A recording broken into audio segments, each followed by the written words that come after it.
Hello guys and this is Karishma. Welcome to my channel future study circle.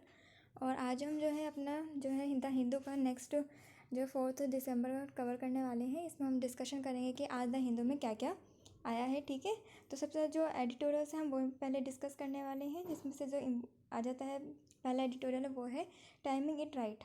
इसमें क्या बात की गई है, इसमें जो है ये बताया गया है कि जो स्कूल्स हैं कोविड की वजह से जो बंद हो गए थे स्कूल्स, अब उनको खोले जाने के लिए कहा गया है कि क्या स्कूल हमें खोलने चाहिए या नहीं खोलने चाहिए। इसके ऊपर बात की गई है इस आर्टिकल में।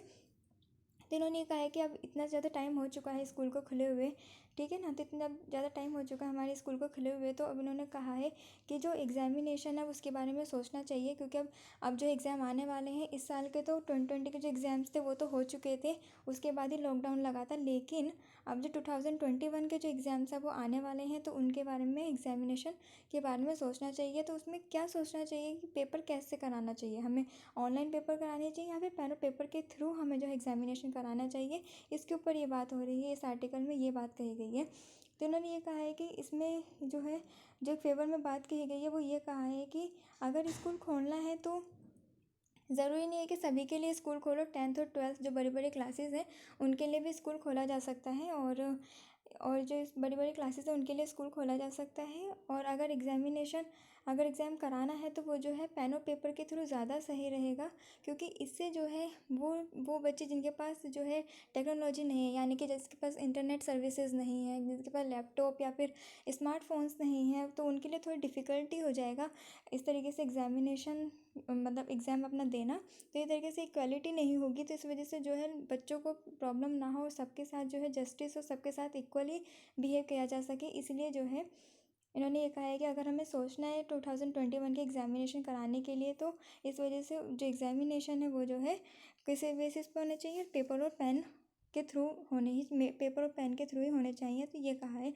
और इसमें आर्टिकल में ये भी बात कही गई है कि जो स्कूल खोलने की जो बात है, यानी कि जो एग्ज़ामिनेशन कराने की जो बात है, उसको जो है पॉलिटिकल मुद्दा ना बनाया जाए, क्योंकि तमिलनाडु और वेस्ट बंगाल और केरला के जो अभी जो है इलेक्शंस होने वाले हैं 2021 में, तो इस वजह से स्कूल से रिलेटेड किसी भी बात को जो है एक इलेक्शंस के पॉइंट ऑफ व्यू से ना लिया जाए, उसको पॉलिटिकल मुद्दा ना बनाकर लिया जाए, बल्कि बच्चों के फ्यूचर के बारे में सोच के एक सही डिसीज़न लेना चाहिए, जिससे उनकी हेल्थ पे भी असर ना हो और जो है उनके फ्यूचर में भी कोई भी असर ना पड़े, उनको कोई भी नुकसान ना हो। तो इस वजह से ये सारी बातें आर्टिकल में कही गई हैं कि अभी सही टाइम आ चुका है कि अब बच्चों के बारे में भी सोचा जाए, अब स्कूल के बारे में सोचा जाए, कुछ ऐसे स्टेप्स लिए जाएँ कि स्कूल भी खुल जाएँ और बच्चों की पढ़ाई पर भी कोई असर ना पड़े। ठीक है, हम नेक्स्ट आर्टिकल की बात करते हैं, जो कौन सा है, ईरान चैलेंज। तो इसमें क्या बात है, इसमें ये कहा गया है कि अभी इसमें जो पूरा ये कहा गया है कि अभी जो है जब हमारे जब यूएसए के प्रेसिडेंट बराक ओबामा थे, तो उस टाइम जो है ईरान के साथ जो रिलेशंस थे वो सही थे। ठीक है, तभी जो है 2015 में जो है न्यूक्लियर डील साइन करी गई थी। ठीक है ना, यूएसए ने और अदर कंट्रीज़ ने मिलकर न्यूक्लियर डील साइन करी थी। ठीक है ना, तो इस वजह से जो है यूएस के और ईरान के रिलेशंस भी अच्छे थे। लेकिन बाद में क्या हुआ, जब डोनाल्ड ट्रंप आ गए थे, तो डोनाल्ड ट्रंप ने आने के बाद उन्होंने जो है अभी लास्ट ईयर, आपको पता ही है, न्यूक्लियर डील से उन्होंने जो है वो निकल गए थे और ईरान के ऊपर बहुत ज़्यादा सैंक्शंस लगा दिए थे, जिसकी वजह से वर्ल्ड में बहुत सारी कंट्रीज़ ने जो है ईरान के साथ डील करना बंद कर दिया था। ठीक है, उससे जो है जो पेट्रोलियम है उसको ख़रीदना बंद कर दिया था, तो जिसकी वजह से ईरान को बहुत ज़्यादा नुकसान हुआ और ईरान ने बहुत ज़्यादा जो है अपना इसके अगेंस्ट जो उसने बहुत ज़्यादा प्रोटेस्ट भी किया है ईरान ने। ठीक है, इसका फ़ायदा जो है फिर चाइना ने उठाया है, जो सैंक्शन जो यूएस ने ईरान के ऊपर लगाए थे, इसका फ़ायदा जो है फिर चाइना ने लिया ईरान के साथ जो है अपनी डील साइन कर।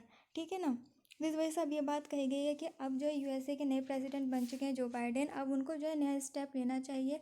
अब उनको डोनाल्ड ट्रंप की तरह जो है इस तरीके से ईरान के साथ अपने रिलेशंस नहीं बिगाड़ने चाहिए। अब ईरान के साथ उनको अपनी नई शुरुआत करके ईरान के साथ अपने रिलेशंस उनको जो बाइडेन को सही करने चाहिए, ताकि जो अब यूएस और ईरान के जो पुराने रिलेशंस थे सही, उनको जो है सही से किया जा सके, और जो है उनके साथ ईरान के साथ रिलेशंस उनको सही बनाने चाहिए। इस पूरे आर्टिकल में ये कहा गया है। ठीक है ना, इस आर्टिकल में ईरान और यूएसए के रिलेशंस की बात कही गई है, जो कि कहा गया है कि जो बाइडन को इस पर जो है ध्यान देना चाहिए। जो रिलेशंस डोनाल्ड ट्रंप ने ख़राब किए हैं ईरान के साथ, ये रिलेशंस को, इन्हीं रिलेशंस को अब जो बाइडेन को ईरान के साथ अपने सही करने चाहिए, इन्होंने ये कहा है। ठीक है ना, इस आर्टिकल में ये वाली बात कही गई है। अब जो नेक्स्ट आर्टिकल है, उसका नेक्स्ट आर्टिकल जो है वो ये वाला है, personal choices the constitutions endurance. यानी कि आपको पता होगा अभी इतने सारी स्टेट ने जो है लॉ पास किया है लव जिहाद के ऊपर, ठीक है ना। तो उसी से रिलेटेड एक आर्टिकल आया है, personal choices the constitutions endurance. तो इसमें क्या बात की गई है, इस एडिटोरियल में ये कहा गया है कि इलाहाबाद हाई कोर्ट ने अभी जो है ये कहा है कि ये जो है हमारा जो है कि हम रिलीजन अपना कन्वर्ट करें या नहीं करें, ठीक है, शादी के पर्पस के लिए, शादी के लिए हम अपना रिलीजन जो है कन्वर्ट करें या नहीं करें, ये जो है किसी भी पर्सन का जो है एक पर्सनल चॉइस है, ठीक है ना। ये उसकी प्राइवेट चॉइस है, पर्सनल चॉइस है। इसमें जो है किसी को भी स्टेट को जो है इंटरफेयर करने की कोई ज़रूरत नहीं है, किसी भी इंसान की पर्सनल चॉइस में आ जाता है, जो कि एक फंडल राइट में आ जाता है, फंडामेंटल राइट में आ जाता है, ठीक है ना।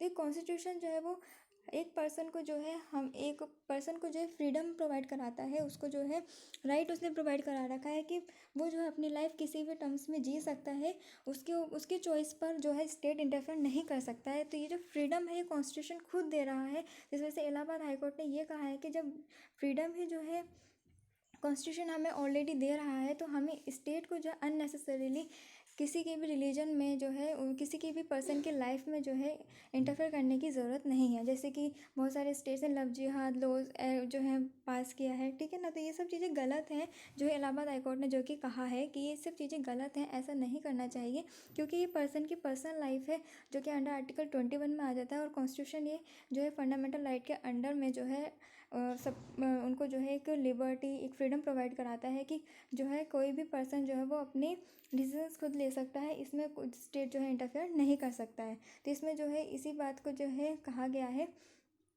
ठीक है ना। तो इसी बात को लेकर जो है उन्होंने ये सब कुछ बताया है कि इसमें जो स्टेट जो इस तरीके से इतने सारे लॉ बना रहे हैं, तो ये जो मिसगाइड करने के लिए ही हैं और कुछ नहीं है। बल्कि इस जो है रिलीजन, किसी की भी रिलीजन हुई, चॉइस हुई, किसी के भी ऊपर जो है इस तरीके से लॉ बनाना ये कोई सही बात नहीं है, जो कि कॉन्स्टिट्यूशन खुद मेंशन कर रहा है कि ये जो है ये उस इंसान का एक अपनी पर्सनल चॉइस है, पर्सनल मुद्दा है, इसमें जो है किसी को भी इंटरफेयर करने की ज़रूरत नहीं है। तो इसमें इन्होंने यही कहा है, इस वाले आर्टिकल में जो है राइटर ने यही कहने की कोशिश करी है कि जो राइट टू प्राइवेसी है वो हमें कॉन्स्टिट्यूशन खुद प्रोवाइड करा रहा है। तो इसमें जो है स्टेट इंटरफेयर करके एक गलत कर रहा है, इससे जो है इंसान, जो भी पर्सन है, उसके जो है फंडामेंटल राइट को वो अफेक्ट कर रहे हैं, जो कि सही नहीं है। इस तरीके से देखा जाए तो वो कॉन्स्टिट्यूशन को ही वायोलेट कर रहे हैं, जो कि सही नहीं है, ठीक है ना। तो ये वाली बात इस आर्टिकल में कही गई है। नेक्स्ट आर्टिकल है, in farmers protest the core is procurement, ठीक है। इस आर्टिकल में पूरा जो आजकल जो फार्मर के ऊपर, फार्म एक्ट के ऊपर जो फार्मर प्रोटेस्ट कर रहे हैं उसके ऊपर कहा गया है। इस आर्टिकल में एक्चुअली जो हमारे राइटर हैं उन्होंने जो है इस बार इसमें बताया है कि फार्मर्स जो इतनी चिंता कर रहे हैं उसमें फार्मर्स को चिंता करने की ज़रूरत नहीं है।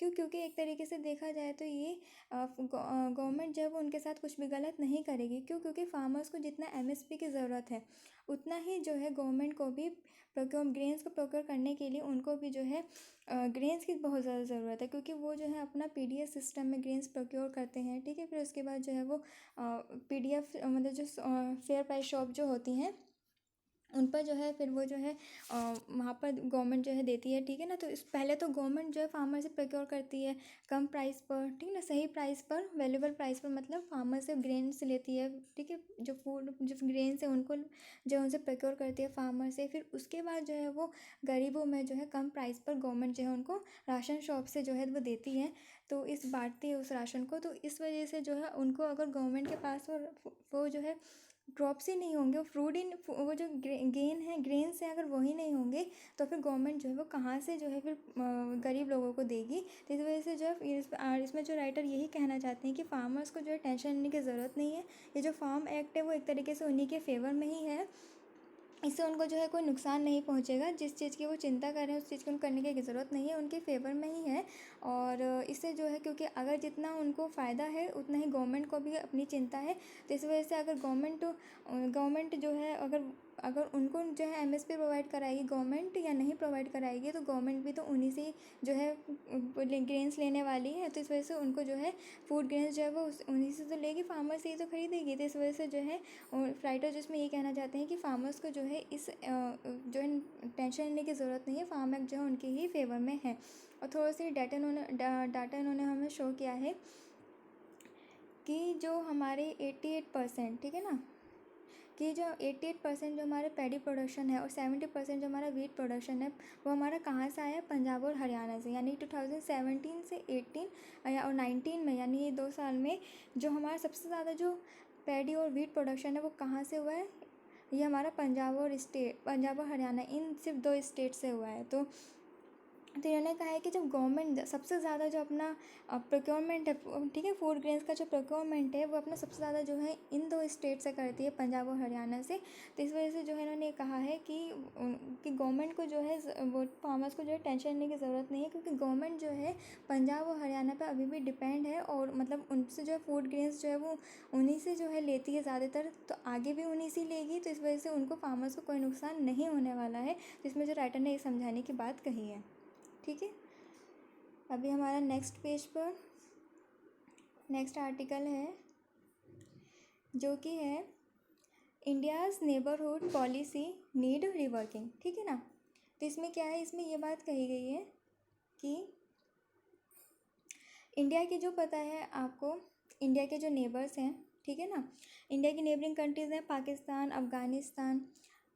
है, अफ़गानिस्तान है, नेपाल है, ठीक है, भूटान है, बांग्लादेश है, तो ये म्यांमार, श्रीलंका, ये सब हमारी जो है इंडिया की जो है नेबरिंग कंट्रीज़ हैं। तो इनके साथ उन्होंने बताया है कि क्या जो है हमें जो है अपना जो है रिलेशंस उनके साथ जो है फिर से अपने रिलेशंस को उनके साथ अच्छा करने के लिए हमें फिर से काम करना चाहिए या नहीं करना चाहिए। तो इस आर्टिकल में जो है यही बात कही गई है, ठीक है ना। तो इस आर्टिकल में जो है ये बात कही गई। तो इसमें जो है क्या कहा गया है कि अभी रिसेंटली आपको पता होगा, अभी फॉरेन सेक्रेटरी जो है हमारे हर्षवर्धन श्रृंगला और national security adviser Ajit Doval, ये जो है अभी जो है अभी फॉरेन सेक्रेटरी हर्षवर्धन श्रृंगला तो अभी नेपाल गए थे, ठीक है ना। तो अभी इन्होंने जो है वहाँ पर जो है नेपाल में अपनी जो है नेपाली लैंग्वेज में उन्होंने जो है अपनी स्पीच दी थी। तो इस वजह से जो है मतलब अब इस टाइम इन्होंने इस आर्टिकल में ये कहा जा रहा है, इस हिसाब से देखा जाए तो हमें जो है अपनी नेबरिंग कंट्रीज़ के हिसाब से हमें उन जो है काम करना चाहिए, उनके साथ रिलेशंस को अच्छा बनाने के लिए हमें काम करना चाहिए। क्योंकि इस टाइम अगर हम देखें तो हमारे इंडिया की जितनी भी नेबरिंग कंट्रीज़ हैं, चाहे वो पाकिस्तान हो, अफ़गानिस्तान हो, नेपाल हो, स्पेशली भूटान हो, बांग्लादेश हो या म्यांमार हो, इन सब के साथ हमारे कोई ना कोई इश्यूज़ चल ही रहे हैं, और चाइना के साथ तो हमारे चल ही रहे हैं।